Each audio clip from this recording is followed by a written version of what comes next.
it feels bad, but I really feel like this organization is in a good spot to overcome it. Now, there's only so much you could take, but right now, if things go as expected, I still think the Mets will be fine in that rotation. You know what's interesting? I agree with you. I do. First of all, the injuries that they've had to deal with are ridiculous. I mean, this is out of control here. And you got to give the Mets some credit here for being resilient, getting these couple of wins. I mean, the Braves, when you fall that far behind and you get momentum again against the team that you're chasing, and then the team, like as the Mets did the last two games, kind of push you back, that breaks some spirit right there. So that is a necessary response by the Mets. Good job. The crazy thing about the rotation, and it's been from day one in spring training, if I look at a rotation, now you got to get there. That's the key. There's no guarantee that all these guys come back and all these guys are healthy. But I see a path here. I see a vision with Manaea, Senga, Holmes, Peterson, and Montas now, who we've all left at, but at least the way he pitched the other night has to be deemed as an intriguing wild card. If they could get to September, forget about August, September and the playoffs with that rotation, that's a good rotation. They almost had the perfect crossover. Obviously, you never want anybody to get hurt, but you mentioned it. They lost 2/5 of their starting rotation going into the year. Tyler McGill and Griffin Canning may not have made the roster, and yet they were in there, obviously, to start the season because both Manaea and Montas were out. And then just as Senga goes down, just as McGill goes down, they were ready to get Montas and Manaea back at some point. It just unfortunately didn't overlap with the perfect timing. So there's, the Blackburn has to take an extra start. Tidwell gets called up, all those things. But to your point, Montas coming back and pitching the way that he did, even though it was just one game, it was against the Braves. It was in a big spot, and he delivered. He looked good. If you could rely on him to be a solid arm, and it's not that bad with Manaea, hopefully, as he gets closer to return, one more rehab start, even with the loose bodies, and he comes back. Now you're getting two big reinforcements back in that rotation. So even losing Canning and losing Senga and losing McGill, you're getting two of those guys back. Now, you do have some concerns with Holmes and the innings, and maybe he's fatigued a little bit. You want to make sure you get Manaea back. And, you're going to have to, even in that circumstance, go with either Blackburn or Tidwell to be the fifth starter. But that's before Senga returns. So I don't think it's as bad as it seems. And I feel like the Mets are built because of the depth. I mean, we're talking about 9 guys deep. 9 deep in that rotation. Obviously, some better than others, but still solid big league starts with those guys. I don't think, even with the unfortunate injury to Canning, which sucks, because he was pitching pretty well for them until recently. Yeah, last couple starts shaky. Yeah, and I trust him to be like a solid, just a 4th, 5th starter, go out there and pitch, give you 5, maybe 6 innings.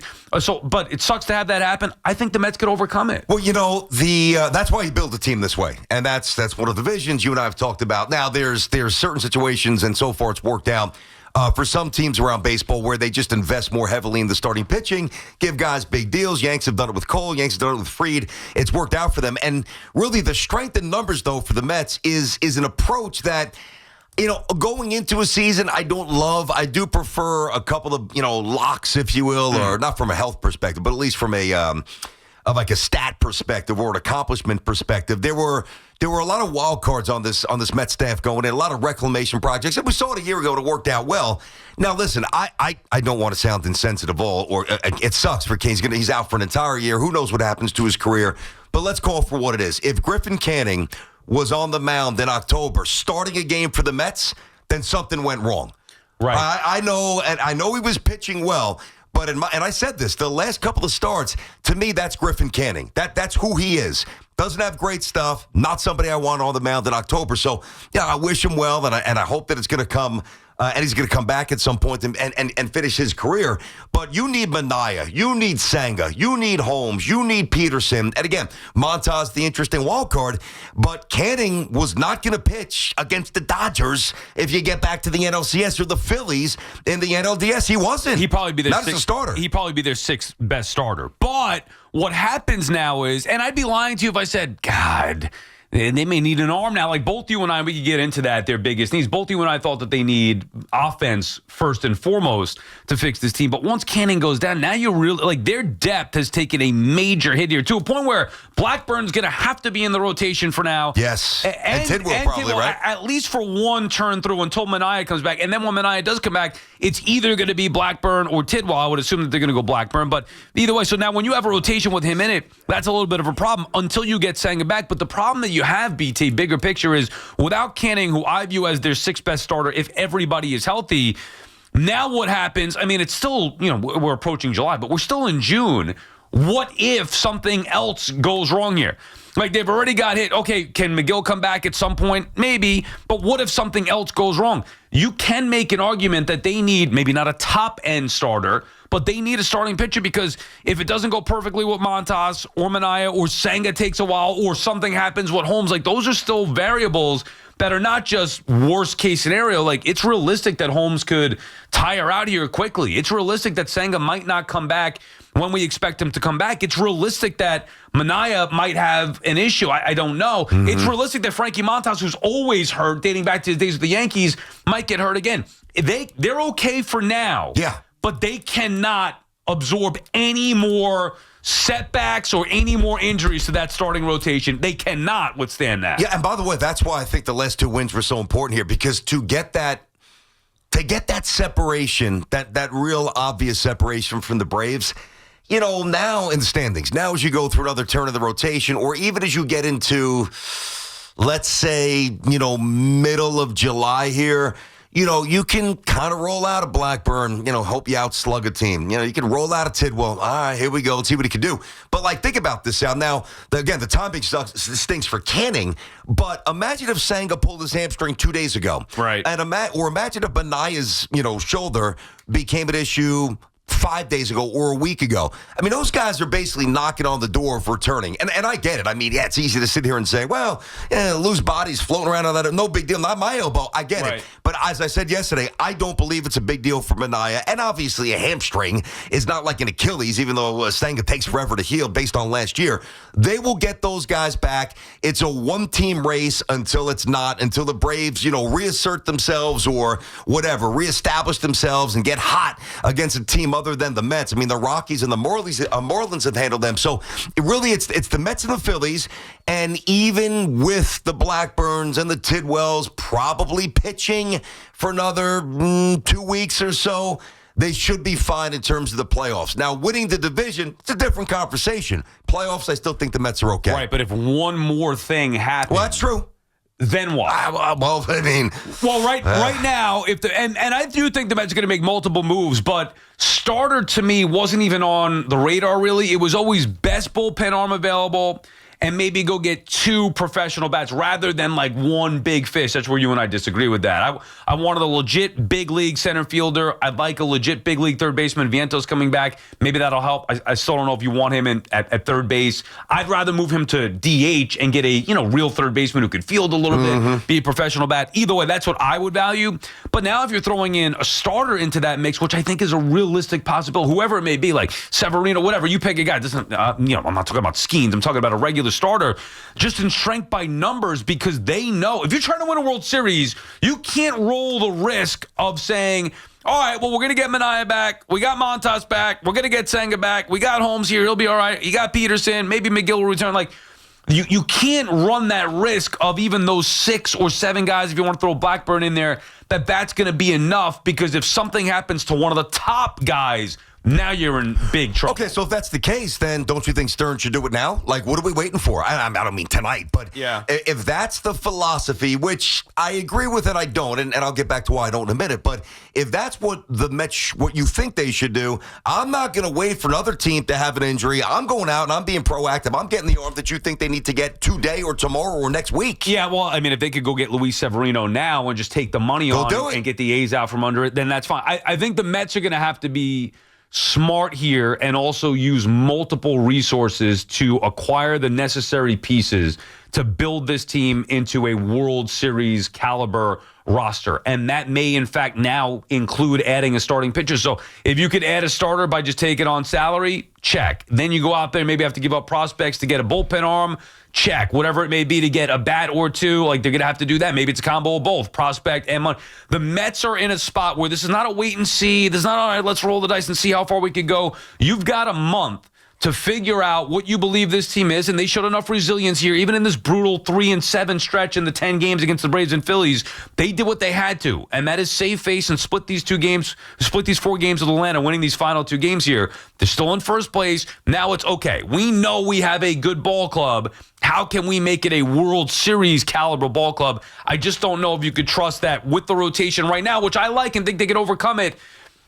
If one thing goes wrong, that's a big risk if you lose one of those guys where there's already some fragility to it. Yeah, and think about this, Al. If you were going to go 2-2 in this 4-game series, from a Mets perspective, you much prefer it to go according to the script that it did. Imagine if they had the season-ending injury, and I know they've got to wait for the MRI confirmation, but that's a ruptured Achilles. He's out. Yeah, and they'll confirm that. We literally saw it. I know. See it roll up again, unfortunately. Atrocious. You just knew it right away. But the point is, if they would have won the first 2 games, right, and then lost the next 2 games, which in the matter that they lost the first 2, think about the tone around the Mets today. Like, if they lost last night, lost the night before, lost Griffin Canning, I think the tone, and listen, some people go overboard anyway. That's what fans do. I get it. It's all good. We you and I both do it from time to time as well.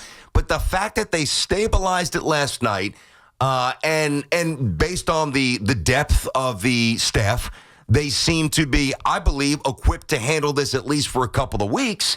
I still think the Mets are in good shape, but I'll tell you one thing. You to look at their GM, like we know, and we'll get to the Yanks later, right? And we'll actually do a Met-Yankee midway point kind of thing, and we'll do that at 11.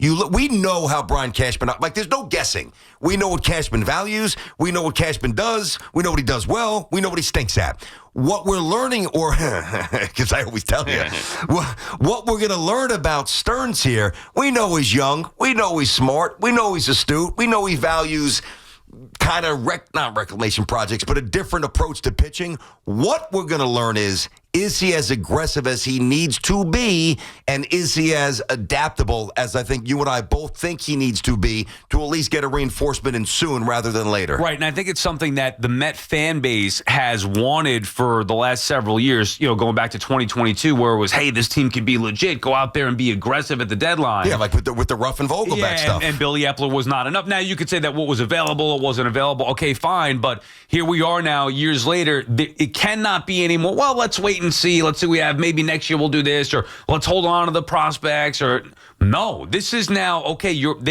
They've shown that they have some fight. Thank goodness, finally beating the Braves here 2 games. Now, still not enough because they had the opportunity to bury the Braves and put a fork in them over the course of these last 10 games, and they didn't. Now, it's really no harm, no foul. Okay, you started 13 games up, you're 10 games up still after taking on all that they have. I don't think it's bad, or certainly as bad as it could have been, but they had the chance to really bury them and keep them 13 games back, whatever it was. They didn't, but still, they're in a position where they're going to be contending to win the NL East. They're going to be a legit contender in the National League, try to win a World Series. This is the year. I don't want to hear any excuses. Not prospects, not money, nothing. Go for it. They have to be aggressive. I don't need a big move, but they need to figure out what moves are going to help them build a ball club. And now, unfortunately, with all the injuries, it went from, maybe they need a bullpen arm, definitely need a bat. Now it's like, well, they got to really figure it out here over the course of the next month. In fact, what they need, and that might include another arm in that rotation. BT and Sal on the Fan. Our friends at Town Fair Tire remind you that at Town Fair Tire, you always get the guaranteed lowest price on name brand tires from Connecticut to Maine. Nobody beats Town Fair Tire. Nobody. Larry is in Westchester starting us off. What's up, Larry? Hey, Sal, BT, how you guys doing? How are you? What's up, buddy? Good. Listen, I just wanted to expand on a possible blockbuster trade that I think they could do to improve this roster. One of your callers touched on it yesterday about Brian Buxton on the Twins.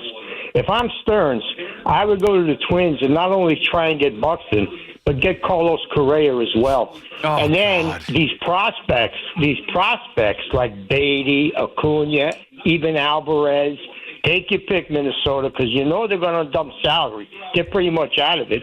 And I would even give them one of these lower pitchers that's a prospect. You solidify 2 positions with those 2 guys. You know Minnesota don't want to pay Correa $30 million for the next 3 years. And why would the Mets want to do that, though, Larry? Like, you got to be realistic at some point. Yeah, go ahead. Yeah, well, the Mets would do it because, like you said, Sal, they're in a win-now mode. And they're not winning with the top bottom 5 of these guys in this lineup. It's horrible. When you have Jeff McNeil hitting 5th, you're not going to go anywhere. They got to shake this roster, and I'm tired of waiting for these prospects to develop. Understood. Most of the time, they never do. Understood, Larry, and thank you for the call. I'm not taking on the money of Carlos Correa at this point. The Mets dodged a bullet a few years ago, whatever it was, that they were going to go out there and sign Correa and then check the medicals, and it fell apart. I love Correa as a player, postseason specifically, BT. I think he's got that tough gene. You like that. I'm not taking on that salary, especially when the Mets have bigger needs. I'm not opposed to Buxton. I think that'd be great if they could figure out a way to get him. But I want Aroldis Chapman or a top bullpen arm if I'm the Mets, and I want a little more depth in that rotation just in case something goes wrong with one of the 4 top starters. Dude, Correa's got 6 home runs and 20 RBIs. His OPS isn't even over 700. He's got a lot of big money. Now, the next 3 years are all guaranteed north of 30, but then there's team options in terms of buyouts, so it's more palatable. But no, you don't need Correa now. But I think that the concept of what the last caller brought up should apply to the Mets. And, boy, it's almost never applied to the Mets. Like, they need to be able to identify players that can really help. And I agree. I think they need a big stick. Right. You know that, right? So, and now maybe an arm. You have to go around and say, all right, this team's hemorrhaging money. This owner's cheap. This team has no designs on winning. This is where Cohen's got to flex. To me, this is the point, really, that is going to separate the Cohen era from every other Mets era, okay? Because now they can say, hey, here's the checkbook. We need this. We need that. You ain't winning. We'll take that guy. Here's the money. Let's go. Right. And you don't need to give up great prospects to do it. You just got to offset their financial headaches. And they've got the wherewithal to do it. And I'm very curious to see if Cohen's going to do it. And I'm not asking to have a billion-dollar payroll or get ridiculous. Worry about the offseason and next year in the moment right now. Figure it out. Take on the money. You could certainly absorb the blow. Again, I'm not saying get ridiculous. Like Correa wouldn't want, even if you were producing. Yeah, I'm with you on that. I'm with you. I love the play. I'm not taking on another $30 million. Like, if we're going to do that, you might as well go get Rafi Devers, which they didn't do. Or Bregman. And they didn't do it. Exactly. I'd rather have a better player. But even that, Bregman, I don't think is that bad, the contract-wise. That's why I would look into that. Bregman, Chapman, I love that combination. Now, that doesn't help the center fielder. Could they work on a blockbuster and get 3 guys from Boston if you want to throw in Durant? I mean, I don't know what that would take on. Either way, there are moves to be made, and now's not the time to be worried about whatever luxury tax threshold or whatever future stuff. Worry about the future, and you could cut payroll if you need to after this year. They should be going all in with this team trying to win a World Series. And this is what I heard from all the Met fans. You, everybody, and I get it. You wanted a lot of things, okay? Sustainability, you wanted Soto, wanted, this, that, expectations, ceiling raise. I got you. But this is what you really wanted. The ability, because when you talk about the dynamics of the Mets over the years and their financial limitations and, just the handcuffs that they placed on themselves financially, to me, outside of the losses, that had to be the most frustrating thing of being a Mets fan. Come on, man. We're a New York team, and we're not acting like it. We're not operating like one. You got a good team. Not a great team. You got a flawed team, but you got enough good components to make a real run. Go out there and flex with that money and make yourself a great team. BT and Sal on the Fan, 888-808-1019. More of your calls when we come back. We'll work the Yankees into the conversation. As BT said, we'll do that later on. Just getting started on this Friday morning, talking Mets.